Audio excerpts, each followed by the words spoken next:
বন্ধুরা, আবার চলে এসেছি শরদিন্দু বন্দ্যোপাধ্যায়ের ঐতিহাসিক গল্প সমগ্র থেকে একটি ছোট গল্প নিয়ে। গল্পটির নাম আদিম। গল্পটি শুরু করছি। আদিম। এই কাহিনীতে আদৌ স্থান, কাল, পাত্র, পাত্রীর প্রকৃত নাম বদল করিয়া লিখিতেছি। মহারাজ সূর্যশেখর শত্রু জয় করিয়া স্বরাজ্যে ফিরিয়াছেন। মরুভূমির পরপারে নির্জিত শত্রু মাথা নত করিয়াছে।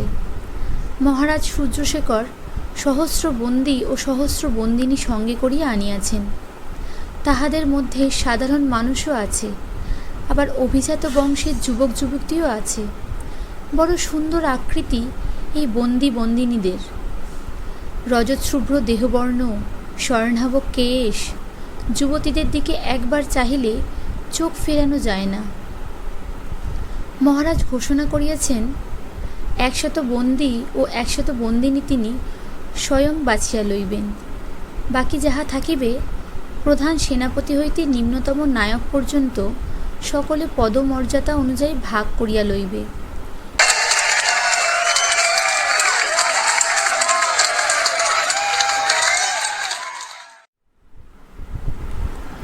উপরন্তু লুণ্ঠিত ধনরত্ন যাহা সঙ্গে আসিয়াছে তাহাও ভাগ বাটোয়ারা হইবে।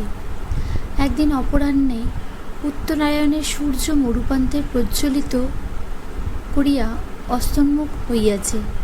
এমন সময় বিজয় বাহিনী রাজধানীর উপকণ্ঠে উপস্থিত হইল।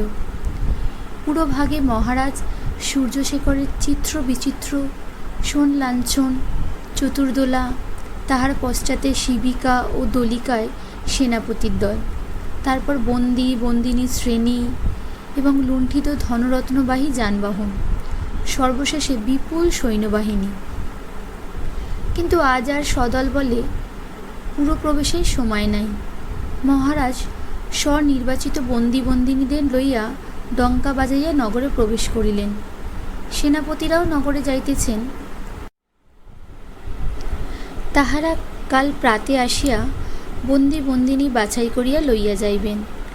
কেবল সৈন্যদল ধনরত্ন ও বন্দী বন্দিনীদের রক্ষকরূপে রহিল। কাল প্রাতে ধনরত্ন ভাগ হইবে। সৈনিকেরা যে যার অংশ লইয়া যথাস্থানে প্রস্থান করিবে। একজন কনিষ্ঠ সেনানীর নাম সোমভদ্র, বয়স 21-22, বলিষ্ঠ দেহ, তাম্র ফলকের ন্যায় দেহবর্ণ, সুন্দর আকৃতি। রাজধানীতেই তাহার গৃহ। তাহার পিতা একজন মধ্যশ্রেণীয় ভদ্র গৃহস্থ। সোমভদ্র এই প্রথম যুদ্ধযাত্রা করিয়াছিল। যুদ্ধে যে অসীম পরাক্রম দেখিয়াছে, প্রধান সেনানায়কের প্রশংসা অর্জন করিয়াছে। মহারাজের ভীমকান্ত মুখের প্রসন্ন হাস্য তাহাকে পুরস্কৃত করিয়াছে। তাহার ভবিষ্যৎ উজ্জ্বল। কিন্তু আজ গৃহের দ্বারপ্রান্তে আসিয়া যখন সকলের মন গৃহের জন্য ব্যগ্র হইয়া উঠিয়াছে, তখনও তাহার প্রাণে শান্তি নাই। গৃহের কথা স্মরণ হইলেই তাহার মন শঙ্কিত হইয়া উঠিতেছে। গৃহে পিতামাতা আছেন, কনিষ্ঠা ভগিনী সফরি এবং বালক ভ্রাতা সোমভদ্র আছে। ক্ষুদ্র সংসার। কিন্তু সোমভদ্রের সবচেয়ে ভয় সফরিকে। সফরি শুধুই তাহার অনুজা নয়।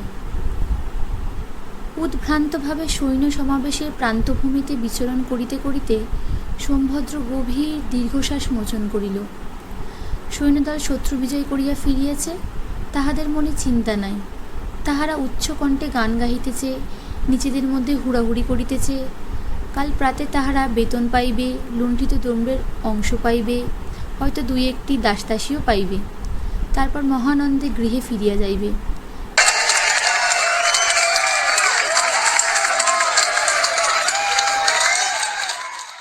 কিন্তু সোমভদ্রের অবস্থা অন্যরূপ। তাহার মন 2 দিকে টানিতেছে। সম্মুখে নিয়মান পতাকার ন্যায় তাহার মন পিছন দিকে তাকাইয়া আছে। শত্রু বিজয় করিয়া ফিরিবার পথে সহস্র বন্দিনীর মধ্যে একটি বন্দিনীর কাছে সোমভদ্র হৃদয় হারিয়াছে। ইহা কেবলমাত্র দৈহিক আকর্ষণ নয়, গভীরতম বস্তু। বন্দিনীর নাম মেরুকা। শুভ্র শিখা দীপবর্তিকার ন্যায় তার রূপ। বন্দিনী ছিন্ন গলিত বস্ত্রাবরণ ভেদ করিয়া রূপশিখা স্ফুরিত হইতেছে। নীল চোখে কঠিন সহিষ্ণুতা। সে উচ্চ বংশের কন্যা, দৈব নিগ্রহে বিজাতীয় শত্রুর কবলিত হইয়া স্বজন হইতে বহুদূরে নিক্ষিপ্ত। পৃথিবীতে আপন বলিতে তাহার কেহ নাই। সে এখন নির্মম শত্রুর পণ্যবস্তু। কিন্তু এই মহা বিপর্যয়ের মধ্যে পড়িয়াও মেরুকা মনের ধৈর্য হারায় নাই। বন্দিনীদের মধ্যে সুন্দরী অনেক আছে, সকলেই সুন্দরী ও যুবতী। কারণ বাছিয়া বাছিয়া সুন্দরী যুবতীদেরই হরণ করিয়া আনা হইয়াছে। কিন্তু সোমভদ্র একমাত্র মেরুকাকে দেখিয়াই মুগ্ধ হইয়াছে। প্রত্যাবর্তনের দীর্ঘ পথ অতিক্রম করিতে করিতে দুজনে পরস্পরের সান্নিধ্যে আসিয়াছে। চেনাশোনা হইয়াছে, দুই চারিটি সংক্ষিপ্ত কথার বিনিময়ও হইয়াছে। দুইজনে পরস্পরের নাম জানিয়াছে, অতীত জীবনের ইতিবৃত্ত জানিয়াছে। সোমভদ্র কিন্তু নিজের মনের কথা মেরুকাকে বলে নাই, বলিবার প্রয়োজন হয় নাই। সোমভদ্রের চোখের ভাষা মেরুকা বুঝিয়াছে। কিন্তু আজ যাত্রাপথের প্রান্তে পৌঁছিয়া আর নীরব থাকা চলে না, মনের কথা মুখের ভাষায় প্রকাশ করা প্রয়োজন।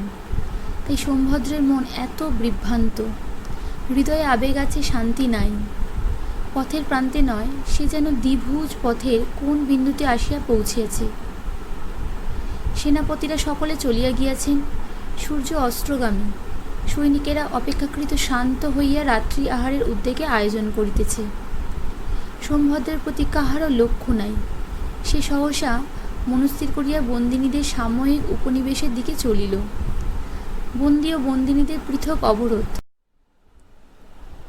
একটিতে বন্দীগণ ও অপরটিতে বন্দিনীগণ থাকে। এই সকট গৃহের মধ্যে রাজা ও ২-৩ জন প্রধান সেনাপতি ভিন্ন অন্য কাহারও প্রবেশাধিকার নাই। সোমভদ্র সকট গৃহের বহির্দেশ ঘিরিয়া ধীর পদে পরিক্রমণ আরম্ভ করিল। আবেষ্টনীর মধ্যে বন্দিনী মেয়েরা দাঁড়াইয়া আছে, তাহাদের দৃষ্টি বাহিরের দিকে। কাহারও চোখে আতঙ্ক, কাহারও চোখে নীরব অশ্রুধার। কেহ বা নিয়তির করে আত্মসমর্পণ করিয়া উদাসীন হইয়া পড়িয়াছে। কাহারও দৃষ্টি সম্মুখে ভীমনগর তোরণের ওপর নিবদ্ধ, কাহারও চক্ষু পশ্চাতে অদৃশ্য মাতৃভূমির দিকে প্রসারিত। তাহাদের সম্মিলিত মনের নিপীড়িত আকাঙ্ক্ষা কে নির্ণয় করিবে? আবেষ্টনীর পশ্চাৎভাগে মেরুকা দাঁড়াইয়াছিল। তাহার চোখের দৃষ্টি সম্মুখেও নয়, পশ্চাতেও নয়। মনে হয় আপন মনের গহন জটিলতার মধ্যে তাহার চক্ষু দুটি পথ হারাইয়া ফেলিয়াছে। সোমভদ্র তাহার কাছে গিয়া দাঁড়াইল। মাঝখানে একটা শকটের ব্যবধান, কিন্তু মেরুকা তাহাকে দেখিতে পাইল না। সোমভদ্র কিয়ৎকাল একাগ্র চক্ষে তাহার পানে চাহিয়া থাকিয়া অবরুদ্ধ স্বরে ডাকিল, মেরুকা। চকিতে মেরুকার চক্ষু বহির্মুখী হইল। সে ক্ষণকাল স্তিমিত নেত্রে সোমভদ্রকে নিরীক্ষণ করিয়া অস্ফুট স্বরে বলিল, সেনানী সোমভদ্র? শকটের ওপর ঝুঁকিয়া সোমভদ্র প্রশ্ন করিল, মেরুকা, তুমি কি ভাবছিলে? মেরুকা আকাশের পানে চাহিল। এক ঝাঁক পাখি কলকূজন করিয়া বাসায় ফিরিতেছে। মেরুকা ধীরে ধীরে বলিল, কি ভাবছিলাম জানি না, বোধ হয় নিজের নিয়তির কথা ভাবছিলাম। উদ্গত আবেগ দমন করিয়া সোমভদ্র কহিল, মেরুকা, তুমি আশা হারিও না। মেরুকা বলিল, যেদিন বন্দিনী হয়েছি সেদিন থেকে আশা আকাঙ্ক্ষা দুইই ত্যাগ করেছি। শুধু ভাবি আমার নিয়তি আমাকে কোথায় নিয়ে যাচ্ছে। ঝড়ের মুখে মরুভূমির বালুকণা কোন সমুদ্রের জলে ডুবে যাবে।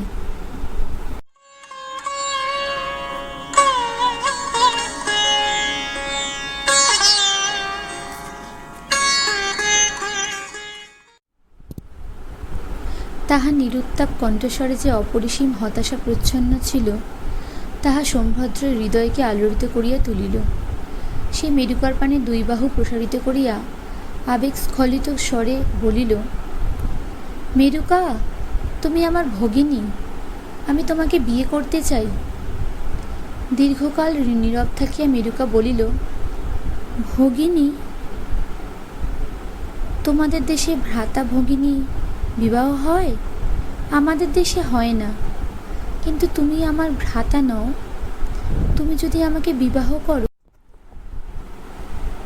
আমি স্বর্গ হাতে পাব। মেরুকার শুষ্ক চক্ষু সহসা বাষ্পাকুল হইয়া উঠিল। সে সোমভদ্রের দিকে হাত বাড়াইয়া দিল। শকটের দুই পার হইতে আঙুলে আঙুলে ছোঁয়াছুঁয়ি হইল। সোমভদ্র বলিল, আমি কাল প্রত্যুষে আসব। একটি বন্দিনী আমার প্রাপ্য।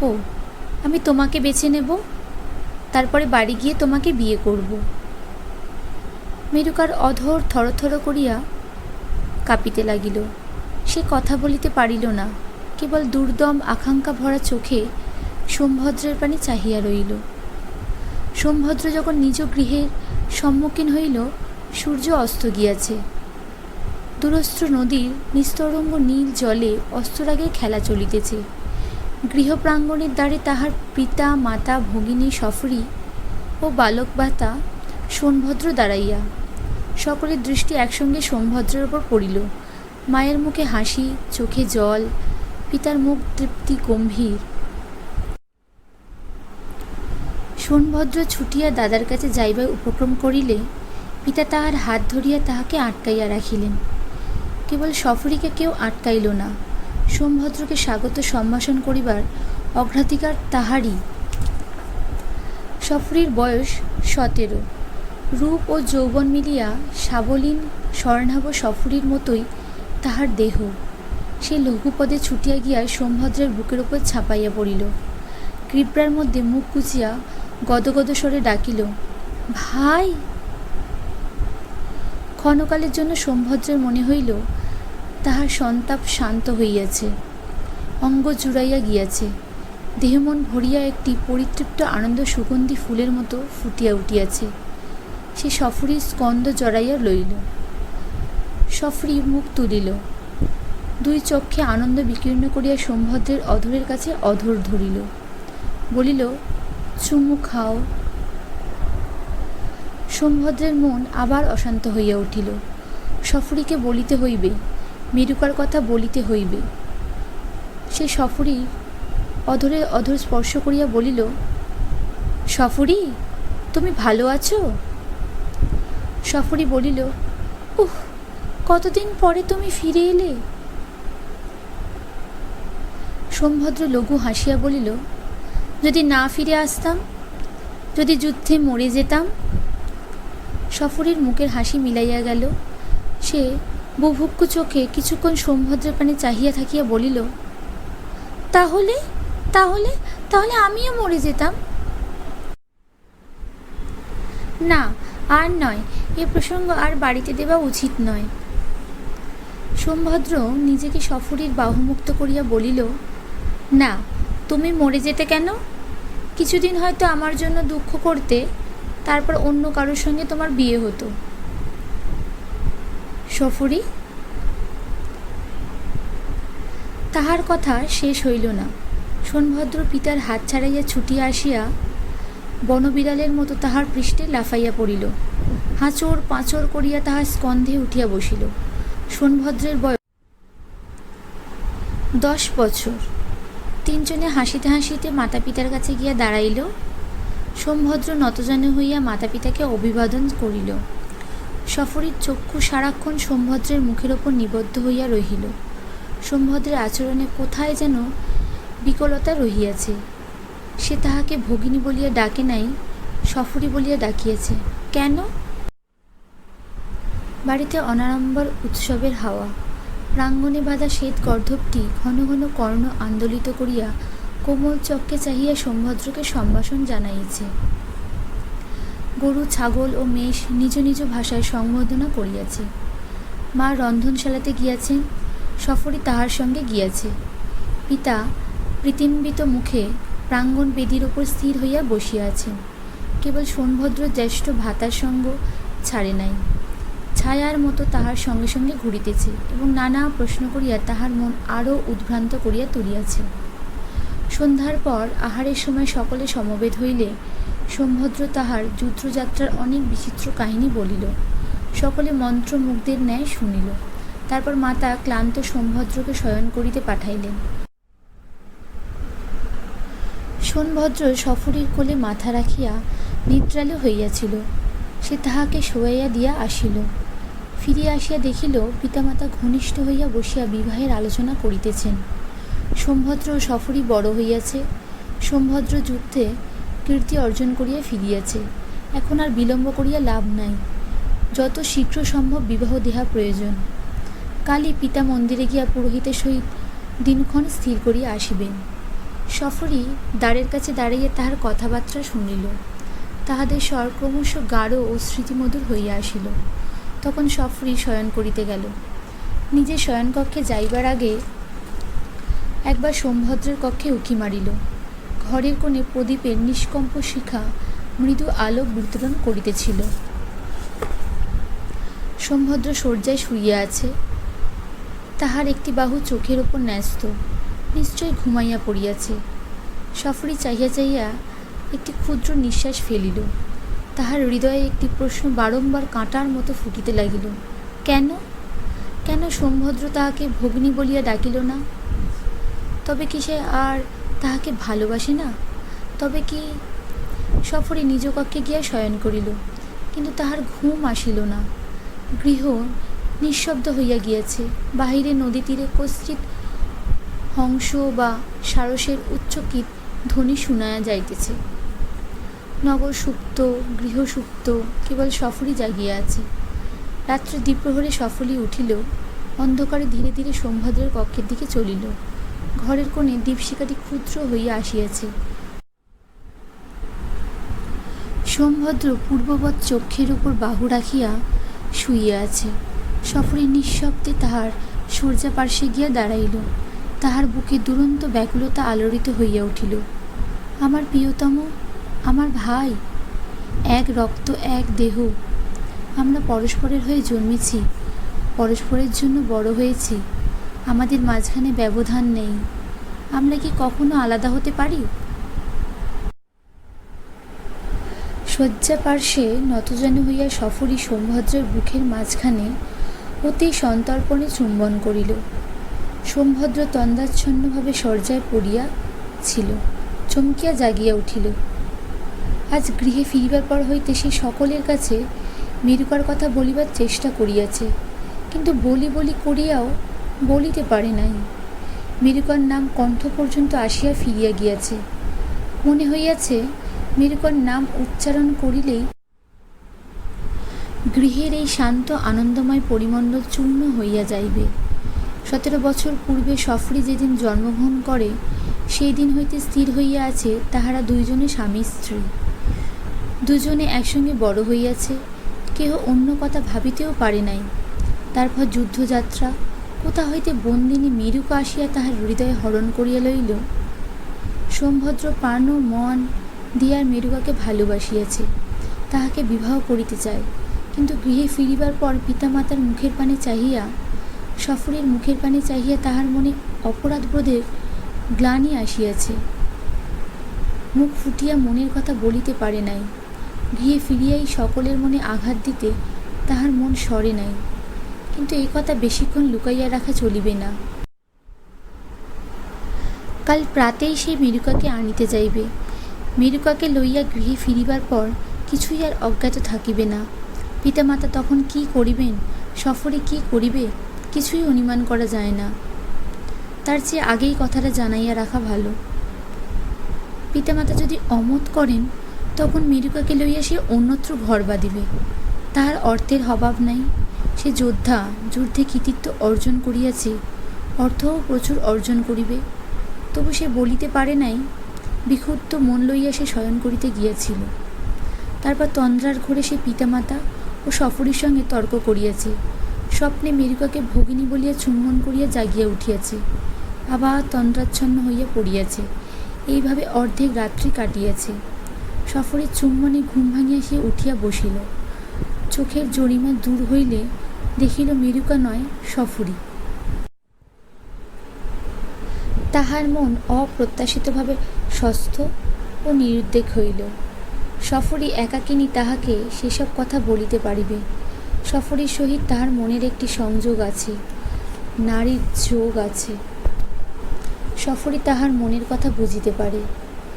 তাহাকে মেরুকার কথা বলিলে সে বুঝিবে। সোমভদ্র সফরীর হাত ধরিয়া তাহাকে শয্যার পাশে বসাইল। চুপি চুপি বলিল, সফরী, তোর সঙ্গে কথা আছে। সফরী তাহার কাছে সরিয়া আসিয়া বলিল, কি কথা? প্রায় আলিঙ্গনবদ্ধভাবে বসিয়া দুজনের মধ্যে হর্ষকণ্ঠে কথা হইতে লাগিল। জোরে কথা বলিলে মা বাবার ঘুম ভাঙিয়া যাইতে পারে। সোমভদ্র বলিল, আমি একটা মেয়েকে ভালোবেসে ফেলেছি। কি সুন্দর মেয়ে, একবার দেখলে তুইও ভালোবেসে ফেলবি। সোমভদ্রের বাহু বেষ্টনের মধ্যে সফরী দেহ শক্ত হইয়া উঠিল। কে সে? সোমভদ্র বলিল, তার নাম মেরুকা। যাদের আমরা যুদ্ধে বন্দিনী করে এনেছি তাদেরই একজন। বন্দিনী হইলেও উঁচু ঘরের মেয়ে। আমি তাকে বোন বলে ডেকেছি, তাকেই বিয়ে করব।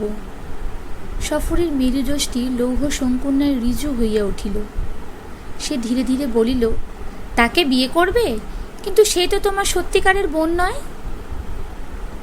সোমভদ্র বলিল, নাই বা হলো সত্যিকারের বোন, যার সঙ্গে ভালোবাসা হয় সেই তো বোন। ভেবে দেখ, যার সত্যিকারের বোন নেই তার কি হয়? সে তো বাইরের মেয়েকে বিয়ে করে। আমিও তেমনি বাইরের মেয়েকে বিয়ে করব। সফরীর জিভা শুষ্ক হইয়া গিয়াছিল।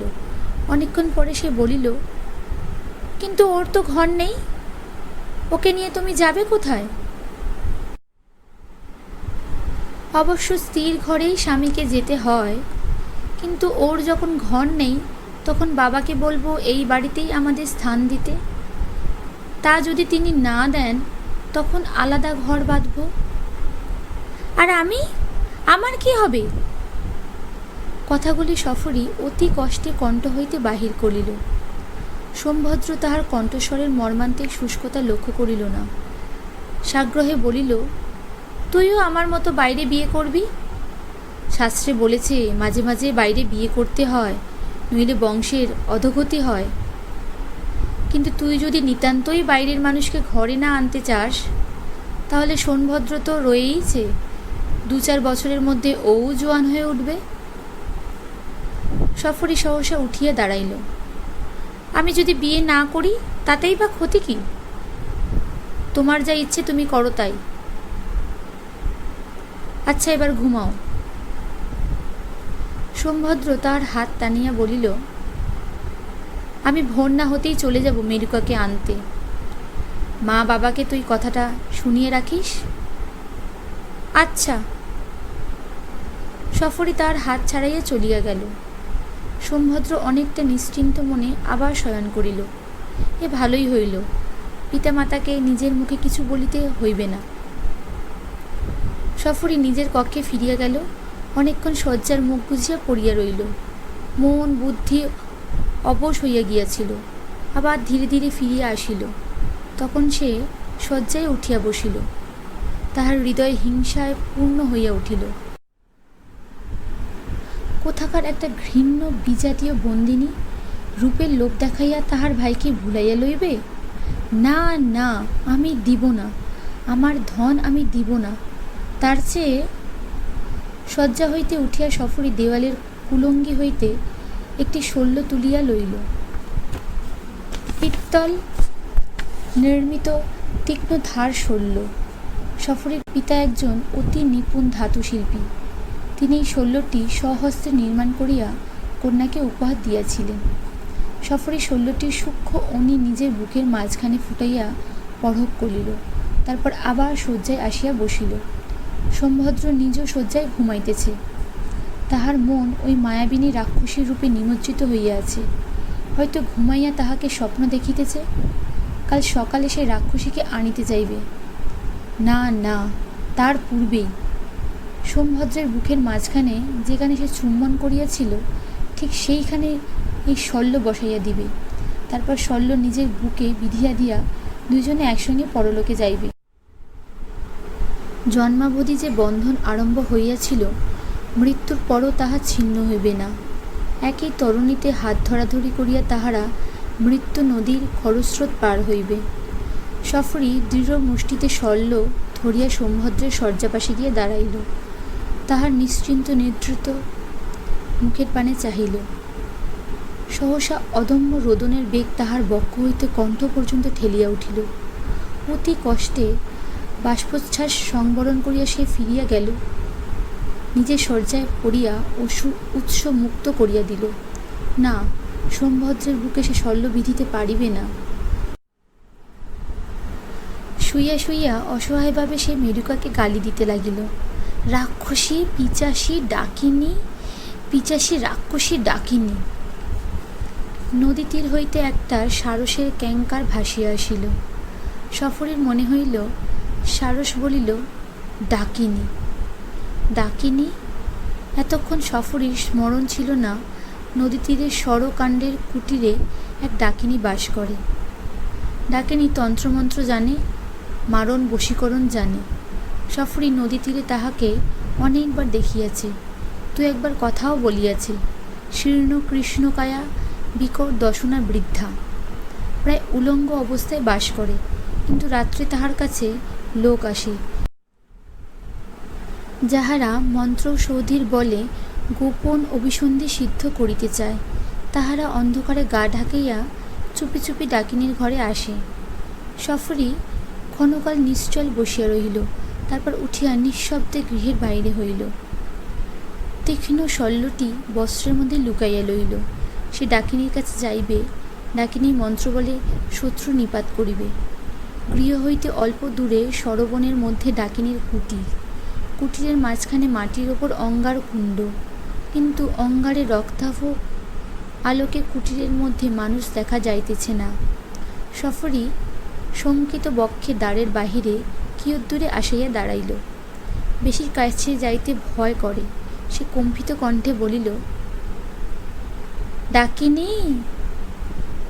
যেন মন্ত্র বলে ডাকিনী তাহার সম্মুখে আবির্ভূত হইল। বিকট হাসিয়া বলিল, বিদেশিনী, তোর ভাই এর মন কেড়ে নিয়েছে, তাই এসেছিস? সফরী ভয় ভুলিয়া গেল। ডাকিনীর হাত ধরিয়া আবেগ ভরে বলিল, হ্যাঁ ডাকিনী, তুই আমার ভাইকে ফিরিয়ে দে। ডাকিনীর অঙ্গুলে দীর্ঘ নখ। সে নখযুক্ত অঙ্গুল সফরীর মুখে বুলাইয়া বলিল, ভাই অমনি পাওয়া যায় না, কি দিবি? সফরী বলিল, তুই যা বলবি তাই দেব। বুকের রক্ত দিতে পারবি? পারবো। তবে তাই দে। বলিয়া ডাকিনী সফরীর বুকের সামনে নিজ করতল গণ্ডূষ করিয়া ধরিল। সফরী শল্য বাহির করিয়া নিজের বুকে আঁচড় কাটিল। দর দর করিয়া রক্ত ডাকিনীর গণ্ডূষে পড়িতে লাগিল। গণ্ডূষ পূর্ণ হইলে ডাকিনী বলিল, এতেই হবে, তুই দাঁড়া, আমি আসছি। সে কুটিরে প্রবেশ করিল। সফরী রক্তক্ষরিত বক্ষে বাহিরে দাঁড়াইয়া দেখিতে লাগিল। অঙ্গারকুণ্ডের সম্মুখে নতজানি হইয়া ডাকিনী পূর্ণ করতল আগুনের ওপর উপুর করিয়া দিল।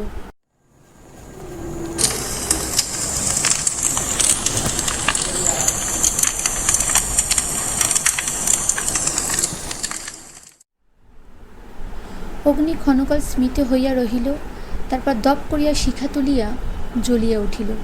ডাকিনী তখন মন্ত্র পড়িতে পড়িতে বামাবর্তে অগ্নি পরিক্রমণ করিতে লাগিল। অন্ধকারে দাঁড়াইয়া সফরী কম্পর বক্ষে বিস্ফারিত নেত্রে চাহিয়া রহিল। অগ্নিশিখা প্রশমিত হইলে ডাকিনী ধূনি হইতে একটি ভস্ম লইয়া সফরীর কাছে ফিরিয়া আসিল। বলিল, ভয় নেই, ভাইকে ফিরে পাবি। বিদেশিনী তোর ভাইকে কেড়ে নিতে পারবে না। রুদ্ধশ্বাসে সফরী বলিল, পারবে না? না, আমার মন্তরে মিথ্যে হয় না। এই ভস্ম বুকের কাঁটায় লাগিয়ে দে, কাঁটা জুড়ে যাবে। ভস্ম লইয়া সফরী বুকে মাখিল। মনে হইল ভস্ম নয়, চন্দন। ডাকিনী তখন বলিল, এবার আমায় কি দিবি বল? তোমায় কি দেব?